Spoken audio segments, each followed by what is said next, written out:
Опять волчьи следы. И от избушки вообще рядом. Вчера вот на буране приехал. И, наверное, они услышали звук бурана, может, из-за этого подошли. Вон, смотрите, я спустился. Вот моя лыжня.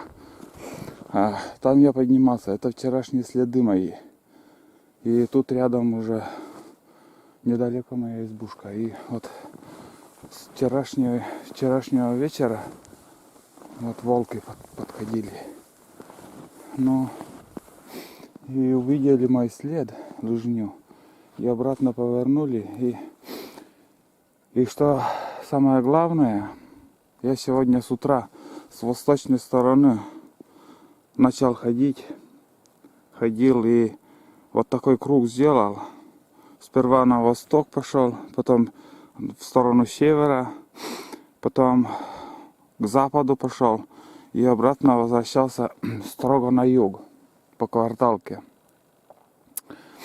Как мы видим, следы только в одном месте я переходил. Может быть, волки до сюда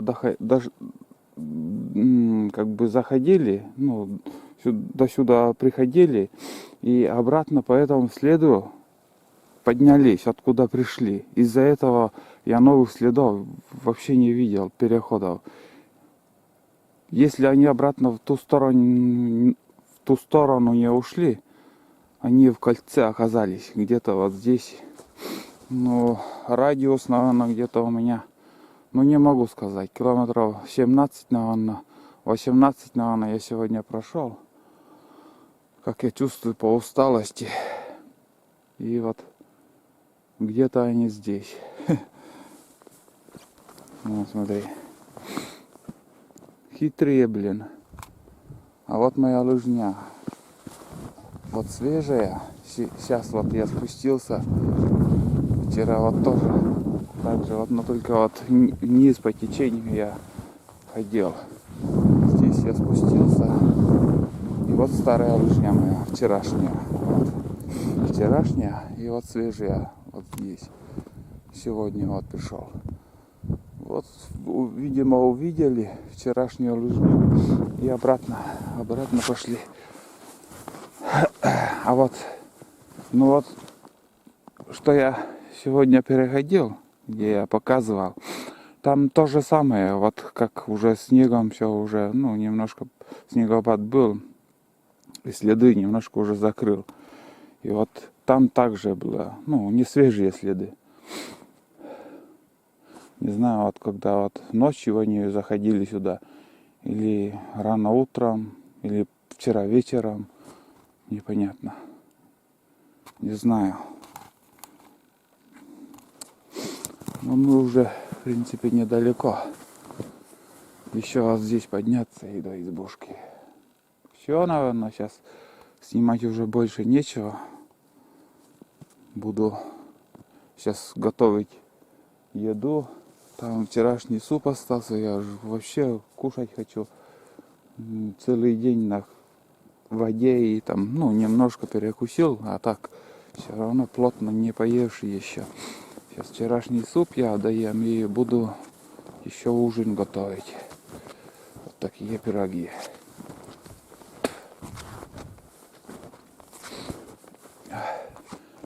В принципе, вот каждый год в село заходят волки, но не задерживаются, как в эту зиму. Вот всю зиму еще они и ходят, бродят. Раньше такого не было.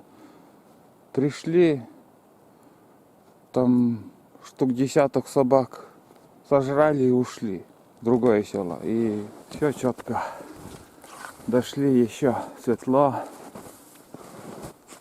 Все подрасчитали силы, время. Там еще у меня вторые лыжи стоят. Самодельные тоже мои. В них я хожу за водой. Сперва, когда приехал, из снега сделал воду. Растопил снег. А уже как с охоты пришел вчера, еще спустился на озеро за водой. Все нормально. Туалет самодельный стоит. Куда он денется? Куда он денется, если Олег построил? Фу. Как же я устал.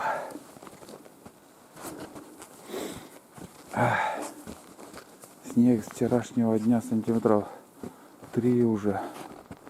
Сантиметров 3-4 уже выпал. Так. Все, будем раздеваться. Затопим печку и будем отдыхать. А завтра посмотрим, что и как.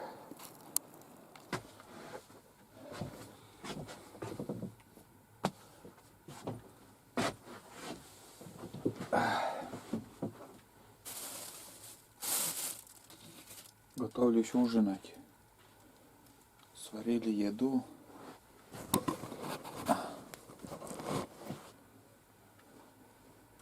Ужин сегодня гречку сварил. Гречку на молоке. Как пришел, я доел суп вчерашний. И сейчас вот полкастрюли я сварил гречки.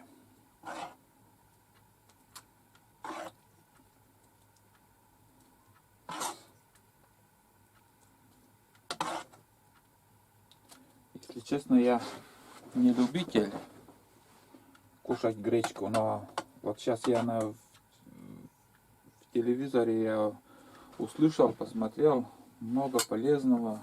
Говорили, что гречка очень полезна. И потихоньку начинаю привыкать. Раньше я покупал даже по 25-килограммовые мешки. Продают там рис. Я в основном рис брал. А сейчас стали продавать килограммовые, рис в пачках килограммовых. И тоже в город съезжу на оптовом складе и по 12 штук, наверное, последний раз брал. Но в основном я делаю дома плов. И рис уходит на плов. На плов надо брать именно круглозерные. Круглозернистые, но чтобы круглое есть длинные, длиннозерные. И вот именно круглозерный, как, не помню уже, как точно называется. Чтобы рис был круглый, а не длинный. И хороший плов от этого получается. Из этого получается. Не обращайте внимания, что вот иногда я сам замечаю, что по-русски, когда говорю, я много делаю ошибок. Но это, не знаю.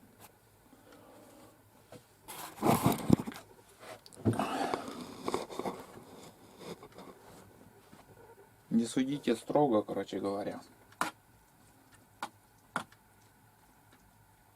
В основном я говорю на своем языке. Вот начал снимать видеоролики и стал говорить побольше на русском. Вкусная каша с маслом. И сегодня на охоте, когда шел, я знал, что дома меня в избушке ждет молоко. Я тоже не любитель пить молоко. И так хотелось пить, я вот шел и думал про это молоко. Думаю, как дойду до избушки, сразу пачку выпью.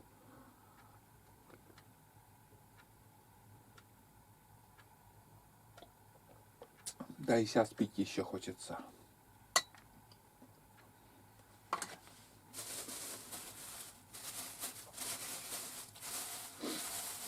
Второе, Второй вечер у меня уже. Вчера приехали. Сегодня второй вечер.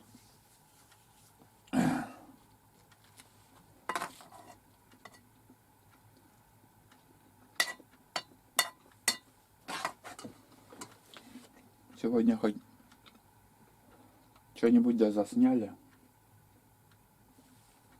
Рябчики сперва. Потом косачи. Косачей, конечно, много было. Вот. И главное, они в тайге. Не возле дорог, не возле вырубок, а именно в тайге, где вот людей вообще, ну какие люди здесь могут быть. Да и сам я удивился в таком месте увидеть столько птицы. В основном они возле рек, возле вырубок, возле трассы могут появиться. Ну что в тайге, где там сырое место. Но глухари, да, глухари в том месте есть. Должны быть. Потому что сырое место и сосны там. Может и косачи тоже вот эти иголки и кушают. Они зачастую так, ну, кормятся этими иголками.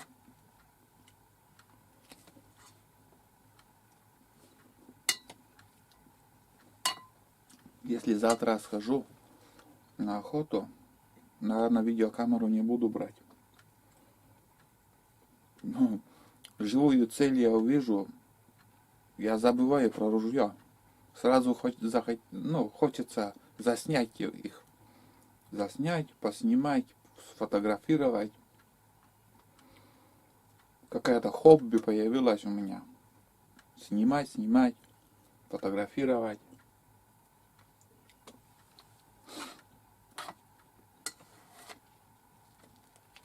И вот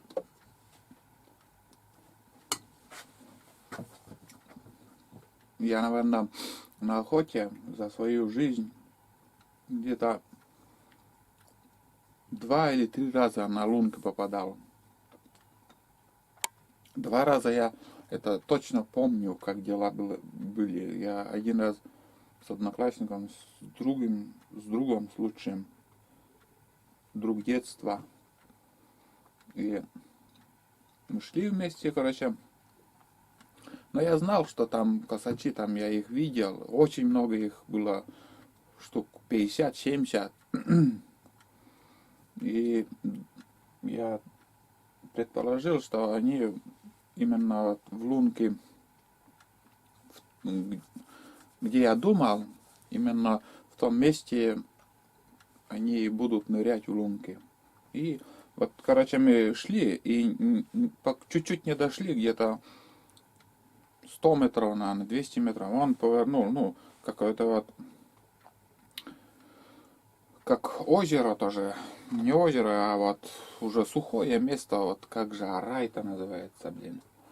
И мой друг, в общем, в сторону ушел, а я по этому пустырю дальше пошел. И вот эти косачи начали подниматься. Я сделал 4 выстрела. Успел сделать. 1, ту. Пострелял. Но ни в одного я не попал вообще. Все улетели.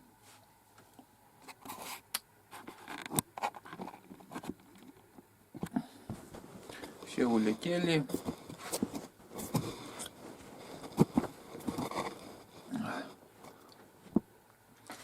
Все улетели. Мой друг, если бы вместе были, конечно, он точно подбил, потому что он в лед хорошо стреляет.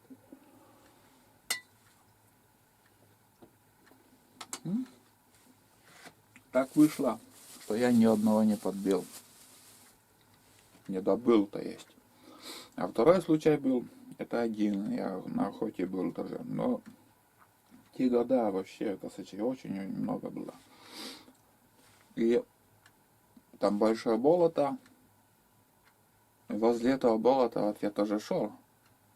По болоту и возле опушка леса там. Метров 30, никакой 30, метров 20, наверное, от леса. по болоту шел. И, короче, я увидел лунки, приготовился и взлет. Взлетела косач. Выстрел, упал. Упал, но он подранился как-то. Черный косач был. Подранился и так лежит. Потом за некоторое время так пару раз, ну, несколько раз крылом так побьет.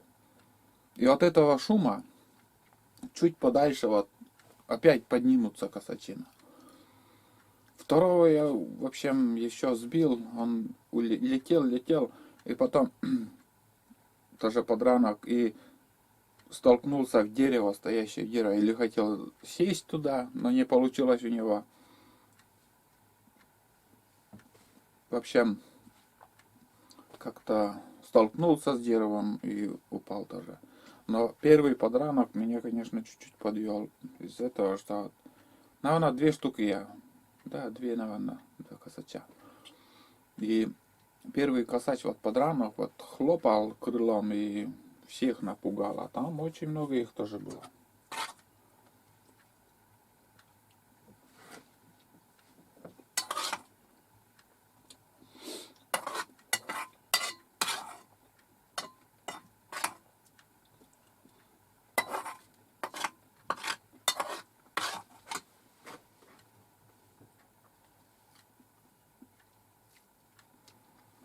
Вот так и коротаем вечер. Зимние ночи очень длинные. Сейчас хоть чуть-чуть пораньше начал расцветать. После 6 уже можно идти в лес. И вот еще волки появились. Что от них ожидать? Я в первый раз с ними вот, и они вообще нападают на человека или нет. Как-то надо идти осторожнее, там смотреть по сторонам, прислушиваться, или надо, не надо, или они боятся человека, убегают. Непонятно.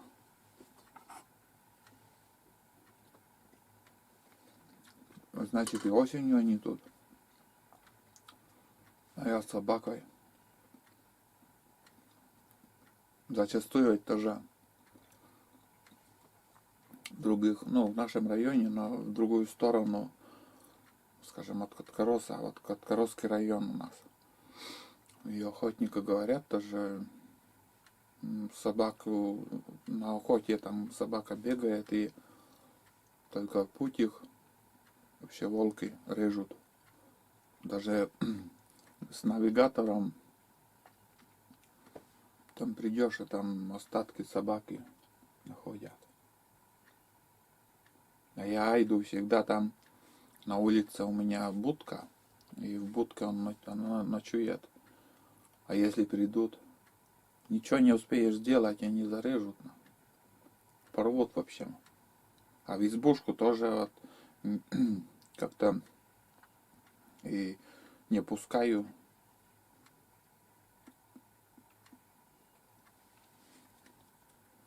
Откуда, зачем они пришли вообще?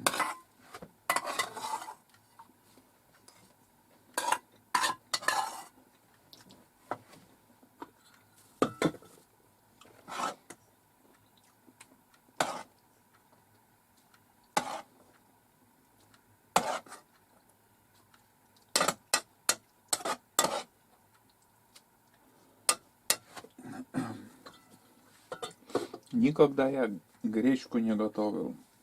И жена там скажет, вот, гречку приготовить. Я говорю, не умею. И даже и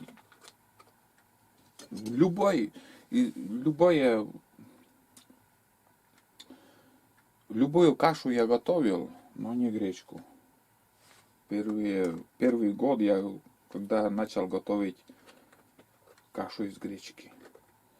Я, в общем, кашу люблю, что из риса, что из гречки, чтобы чуть-чуть он не, ну, чуть-чуть пожиже, чтобы было.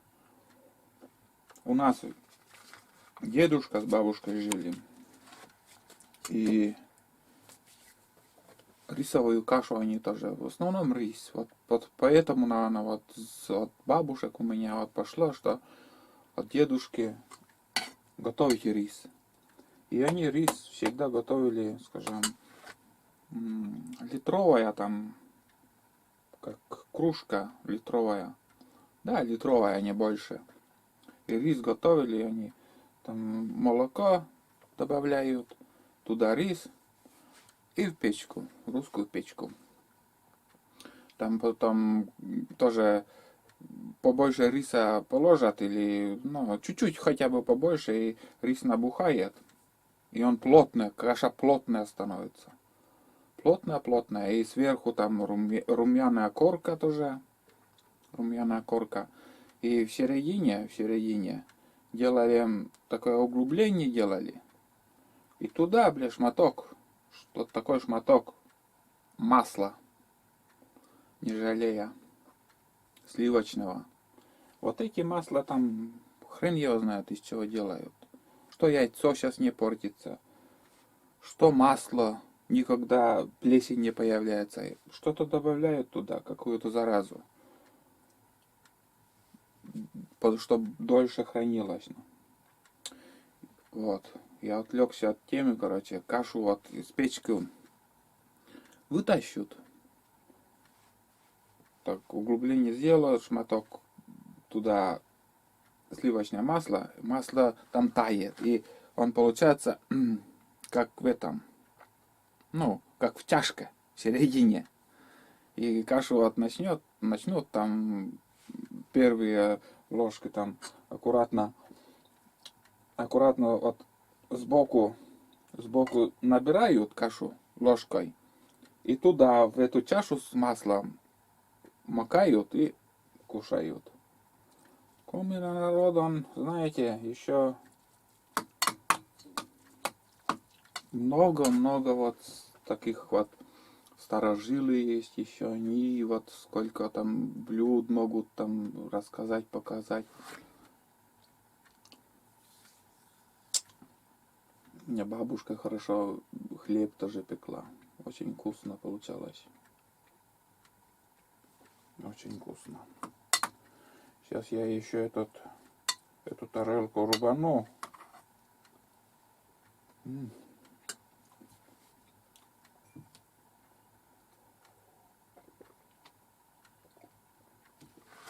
Ух, как хочется пить.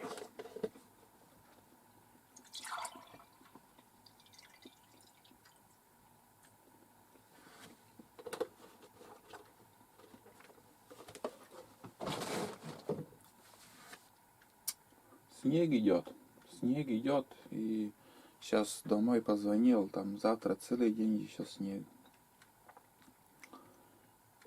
И уже на лыжах далеко не сможешь идти.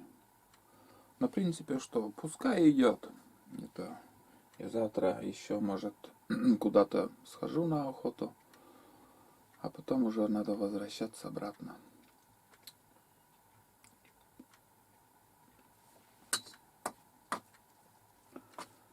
Вот так. Я в чужие избушки не стараюсь ездить. В основном хочу на своей территории, на своей избушке там.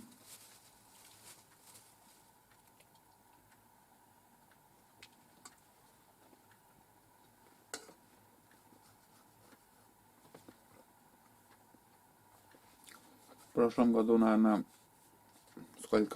несколько раз, раза 3, наверное, или 4 приезжал.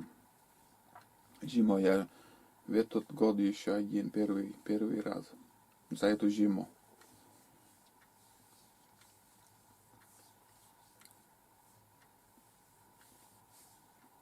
Вот.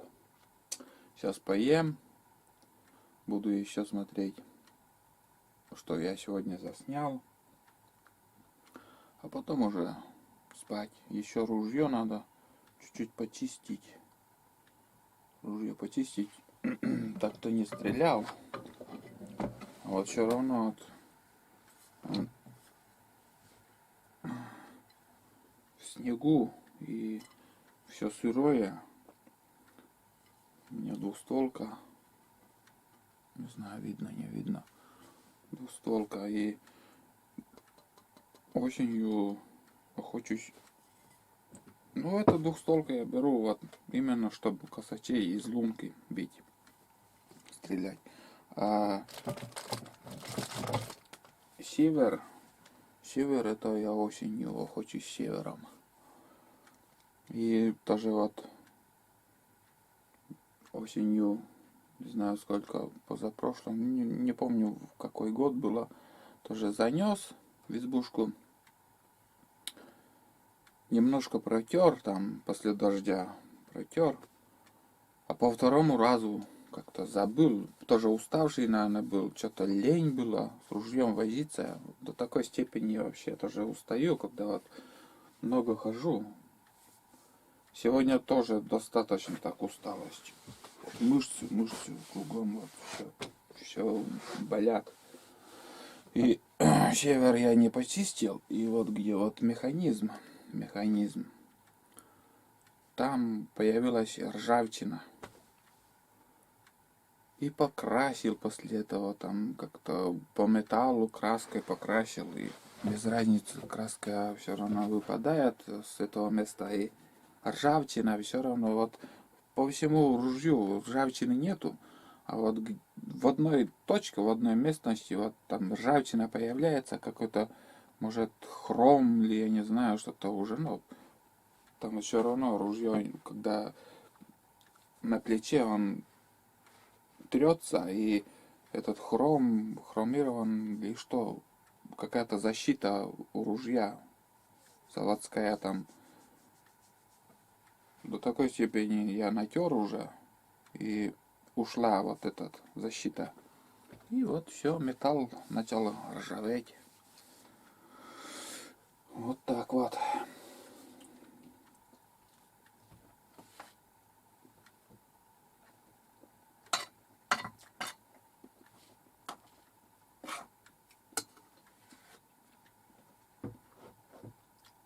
Так один всегда в лесу.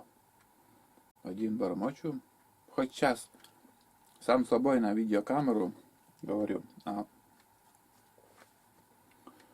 осенью с собакой обычно разговариваешь, а зимой голова думает, а разговаривать не с кем.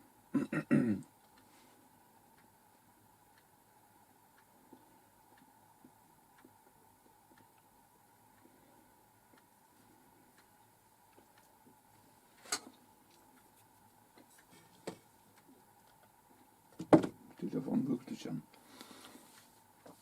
Ну, наверное, все на сегодня. Поговорили. А я буду дальше ужинать. Все это еще я съем эту кашу. И на завтра еще останется. Допью молоко. Буду пить чай. Еще стакана 3-4. И буду ложиться отдыхать. Чтоб заснуть еще рано, просто полежу, посмотрю, что заснял. Вот такой вечер. Все, до завтра. Завтра опять будем думать. Сегодня, в общем, я буду думать, что буду делать завтра. С утра выйду на улицу, посмотрю погоду какая. Если, может, полметра там снега выпадет, куда пойдешь? Все, выключаемся. Я буду дальше есть и отдыхать.